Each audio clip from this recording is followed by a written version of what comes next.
260%. Itu angka utang Jepang dibandingkan total ekonomi mereka setahun. Bayangkan gaji kita sebulan 5 juta, tapi hutangnya 13 juta.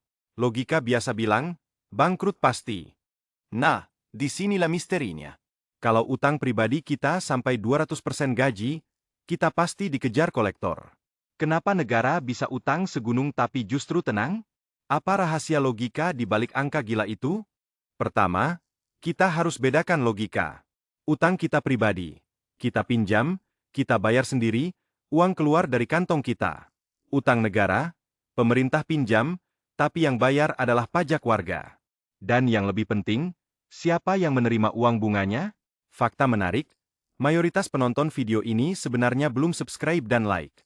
Jika pembahasan ini memberi sudut pandang baru, luangkan 1 detik untuk klik like dan subscribe. Dukungan kecilmu sangat berarti agar channel ini terus berkembang dan kami semakin semangat menyajikan insight finansial menarik selanjutnya. Nah, mari kita lanjut ke poin kunci. Siapa pemegang utang Jepang? Bayangkan lingkaran. Pemerintah terbitkan obligasi. Bank dan warga beli. Pemerintah bayar bunga. Bunga itu masuk ke rekening warga dan bank. Uang tidak keluar dari negara. Justru berputar menguatkan ekonomi dalam negeri. Berbeda jauh kalau kita pinjam dari luar negeri. Lalu, kenapa warga mau beli obligasi bunganya kecil? Karena bunga Jepang sudah hampir nol sejak tahun 1990. Tapi warga tetap beli karena cari keamanan, bukan keuntungan besar. Obligasi pemerintah jadi tempat paling aman menabung di negara yang deflasi. Jadi, utang aman karena pemegangnya sendiri, bunganya nol, dan bank sentral bisa cetak uang bayar. Tapi, kenapa utang bisa tumpuk segunung sampai 260% PIB? Kita harus lihat sejarah 30 tahun belakang. Stagnasi, populasi menua, dan stimulus berulang. Ceritanya mulai 30 tahun lalu. Awal 90-an, gelembung properti dan saham Jepang pecah. Nilai aset anjlok, tapi utang perusahaan dan rumah tangga tetap besar. Bank penuh, kredit macet. Ekonomi masuk era stagnasi yang lama. Saat sektor swasta mundur, pemerintah harus maju. Mereka belanja besar, bangun jalan, jembatan, bangunan publik, dan suntik dana ke bank supaya tidak runtuh. Uang ini pinjaman, bukan hasil pajak. Itulah awal tumpukan utang negara. Masalahnya, ekonomi tidak tumbuh. Harga barang turun terus, ini disebut deflasi. Saat harga turun, nilai uang naik. Artinya, beban utang nominal jadi semakin berat secara real. Pemerintah terpaksa pinjam lagi bayar bunga dan stimulus baru. Sambil melawan deflasi, Jepang menghadapi badai kedua, populasi menua. Warga tua bertambah, usia kerja mengecil. Pajak penghasilan turun, tapi biaya pensiun dan kesehatan naik drastis. Defisit anggaran jadi kronis, ditutup dengan utang baru lagi. Lalu datang pandemi. Pemerintah keluarin stimulus raksasa. Bantuan tunai ke warga, pinjaman bunga nol buat UMKM, subsidi upah. Utang melonjak lagi. Tapi logikanya sama. Pinjam dari warga sendiri, bunga nol, bayar pakai yen sendiri. Jadi, 30 tahun utang tumpuk karena 1. Melawan deflasi yang tak kunjung beres. 2. Biayai populasi menua yang mahal. 3. Tanggap krisis luar seperti pandemi. Semuanya dibiayai pinjaman dalam negeri bunga nol. Perbedaan paling fundamental, Jepang pinjam pakai yen. Argentina dan Yunani pinjam pakai dolar atau euro. Jepang punya hak cetak yen. Argentina tidak bisa cetak dolar. Yunani tidak bisa cetak euro sendiri. Ini beda langit dan bumi. Bayangkan kita hutang 50 juta ke tetangga pakai barang-barang kita sendiri sebagai jaminan. Bedanya kalau hutang ke bank pakai uang bank. Jepang hutang ke warganya, pakai uang negara sendiri. Uang tabungan warga masuk ke obligasi. Pemerintah pakai uang itu bangun jalan, kereta, rumah sakit, bayar pensiun. Ekonomi berputar. Warga dapat bunga, negara dapat dana, bank mendapat fee. Semua di dalam negeri. Pemerintah bayar bunga obligasi.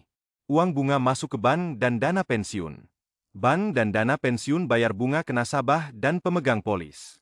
Uang bunga itu jadi belanja warga. Uang tidak keluar negeri. Kalau obligasi Jepang mayoritas dipegang asing, cukup satu isu geopolitik, mereka jual massal. Harga obligasi anjlok, bunga naik, yen hancur. Jepang aman karena 90% dipegang dalam negeri. Loyalitas warga adalah benteng. Indonesia punya utang luar negeri signifikan. Berbeda dengan Jepang, kita bayar bunga ke investor asing dalam dolar. Uang ke luar negeri. Kita rentan terhadap sentimen global dan kurs. Ini beban nyata untuk APBN. Solusi jangka panjang. Dorong warga, dana pensiun, dan bank beli obligasi negara. Kurangi ketergantungan investor asing. Utang dalam negeri pakai rupiah jauh lebih aman. Ini pelajaran paling berharga dari model Jepang.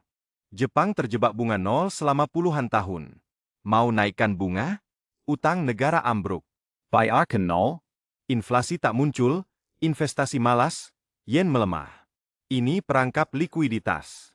Negara kaya tapi ekonomi macet. Kita harus waspada jangan sampai ke sana. Jadi, batas utang bukan angka persen PIB. Batasnya adalah inflasi dan kepercayaan.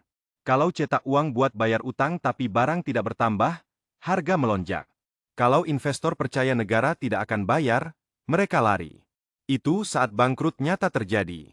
Pelajaran paling keras, utang aman kalau dipakai bangun kapasitas produksi. Pabrik, jalan tol, listrik, pendidikan, kesehatan. Bukan untuk belanja konsumtif atau bayar bunga utang lama. Jepang pinjam untuk bangun aset. Kita harus sama. Kembali ke kita. Sek kompasasi utangmu. Pinjam ke bank pakai rupiah untuk beli motor kerja? Masih aman. Pinjam ke pinjaman online bunga tinggi untuk belanja konsumtif? Bahaya. Pinjam ke teman atau keluarga? Risiko relasi. Struktur utang menentukan nasibmu. Strategi keluar, bayar utang bunga tinggi dulu. Pinjaman online, kartu kredit. Utang bank bunga rendah bisa dicicil normal. Kalau ada utang ke orang dekat, bicara jujur, buat jadwal bayar. Jangan biarkan utang asing di hidupmu menguasai aliran kas. Kesimpulannya sederhana. Angka utang 260% PIB terlihat menakutkan di kertas. Tapi komposisi pemegang utang dan mata uangnya mengubah cerita sepenuhnya. Jepang tidak bangkrut karena utangnya pada warganya sendiri. Pelajaran untuk kita bukan meniru angka utang Jepang, tapi memahami bahaya utang asing. Kalau pemerintah atau kita pinjam dalam dolar, risiko kurs jadi bom waktu. Utang rupiah ke bank lokal atau obligasi negara jauh lebih aman kendalinya. Batas utang negara bukan angka persen PIB. Batasnya inflasi. Kalau cetak uang untuk bayar utang sampai barang jadi mahal berarti, itu batasnya. Jepang puluhan tahun inflasi rendah. Itu bukti manajemen utang mereka berhasil, bukan keberuntungan. Nah, sekarang giliran kita. Buka catatan keuangan. Utangmu berapa persen ke bank lokal dalam rupiah? Berapa ke pinjaman online atau kartu kredit bunga tinggi? Komposisi itu yang menentukan apakah keuanganmu aman seperti Jepang atau rapuh seperti negara bangkrut. Kalau punya utang bunga tinggi, cari refinancing ke bank atau koperasi bunga rendah. Pinjam rupiah, bayar utang asing, itu. Aliran kas jadi lebih lega. Risiko kurs hilang. Itu langkah konkret meniru logika Jepang. Pinjam dalam negeri, bayar dalam negeri. Jangan salah sangka. Jepang tidak utang sembarangan. Mereka pinjam untuk stimulus ekonomi, infrastruktur, dan pensiun. Bukan untuk konsumsi murni. Kita juga pinjam untuk beli rumah, pendidikan, usaha. Jangan pinjam untuk beli HP baru atau liburan. Itu beda fundamental. Jadi, ingat 3 hal. 1. Utang tidak selalu jahat kalau pegangnya sendiri dan mata uangnya sendiri. 2. Bahaya nyata ada di utang asing dan bunga tinggi. 3. Kelola utangmu seperti negara berdaulat. Pinjam rupiah, bayar rupiah, gunakan untuk aset. Siap untuk penutup final? Kembali ke pertanyaan awal. Jepang tidak bangkrut karena utang itu bukan beban, tapi aset warganya. Obligasi pemerintah ada di tabungan nenek, dana pensiun ayah, dan asuransi ibu. Bayar bunga obligasi, uang itu jalan ke rekening warga Jepang. Beli barang, pajak balik ke negara. Siklus tertutup di dalam negeri. Itu kunci ketahanan ekonomi mereka. Tapi ingat, tidak ada makan gratis. Batas utang dalam negeri adalah inflasi. Kalau cetak uang terlalu banyak belanja tidak produktif, harga naik. Rupiah kita jadi anjlok. Itu batas nyata. Batas kedua, kepercayaan. Kalau warga rasa pemerintah boros, mereka jual obligasi. Bunga naik, biaya utang membengkak. Negara bisa terjebak lingkaran setan. Jepang hindari ini dengan disiplin fiskal puluhan tahun. Jadi, utang itu alat. Bisa bangun jalan, sekolah, listrik. Bisa juga bikin bangkrut kalau pinjam dolar buat belanja konsumtif. Kuncinya, siapa pegang obligasi, dan mata uang apa. Untuk kita orang biasa, prinsip sama. Pinjam rupiah buat aset, motor kerja, kursus skill, modal usaha. Jangan pinjam online buat beli HP atau liburan. Itu utang konsumtif, paling berbahaya.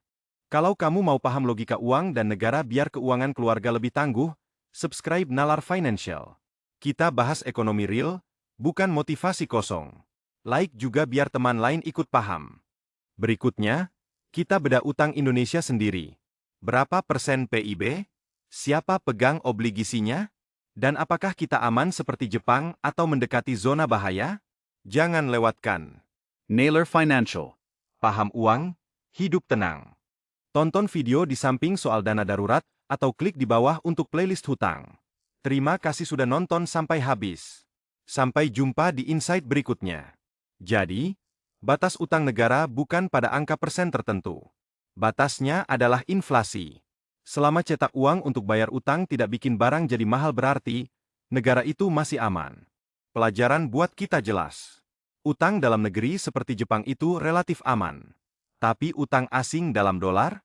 Itu racun lambat. Kalau rupiah anjlok, beban utang jadi gila-gilaan. Jadi, fokus kita bukan takut utang per se. Tapi pastikan mayoritas utang negara dan pribadi kita berdenominasi rupiah. Itu kuncinya biar nggak kena tekanan kurs. Ringkasnya. Jepang kaya meski utang segunung karena mereka pinjam dari warga sendiri, pakai uang sendiri, dan bayar bunga ke kantong sendiri. Sistem tertutup itu yang bikin mereka kuat. Selanjutnya, kalau dengar berita utang negara triliunan, jangan cuma lihat angkanya. Tanyakan, siapa yang pinjam? Pakai uang apa? Bayar ke siapa? Itu yang menentukan nasib negara. Paham konteks utang, kita jadi nggak gampang panik. Kita juga jadi lebih waspada soal utang asing. Itulah tujuan Nalar Financial. Paham uang, hidup tenang. Naylor Financial. Paham uang, hidup tenang.